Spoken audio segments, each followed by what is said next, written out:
అధికమైన కృపతో నీకు వాత్సల్యము చూపుతును. యెషయా 54:8.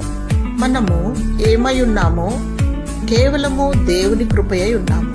విశ్వాసము ద్వారా కృపచేతనే రక్షింపబడి ఉన్నాం. అయ్యా, తండ్రి, అబ్బా అని పిలిచే అర్హత దేవుడు అనుగ్రహించాడు.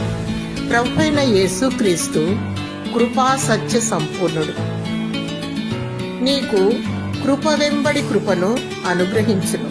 నీ పట్ల దేవుని కృప అధికమవును. లోకానికి వేరే దేవుని కొరకు పరిశుద్ధత కలిగి పునరుద్ధాన రాకడ కొరకు సిద్ధపడుతూ ఉండాలి. అనాది కాల సంకల్పము చొప్పున జగత్పునాది వేయబడక ముందే దేవుడు నిన్ను ఏర్పరచుకున్నాడని ఎరిగి బహునిష్టగా దేవునికి ఇష్టంగా జీవించాలి. అధైర్యపడకు, నీవు ఒంటరి వాడివి కావు. నీ పక్షాన దేవుడున్నాడు. నిన్ను అనాథగా విడువడు. శాశ్వతమైన ప్రేమతో నిన్ను ప్రేమించుచున్నాడు.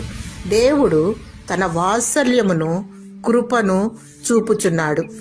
ఆయన నీ పట్ల ఆయన ఒక్కరే నమ్మదగిన దేవుడు. తన వాగ్దానమును నీ పట్ల నెరవేర్చును. జీవగ్రంథమందు నీ పేరు లిఖింపబడిన నిన్ను వరుడు తన రథములో కొనిపోబడును. దేవుని స్తుతించు. దేవుని కృప నీకు తోడై ఉండును గాక. ఆమేన్.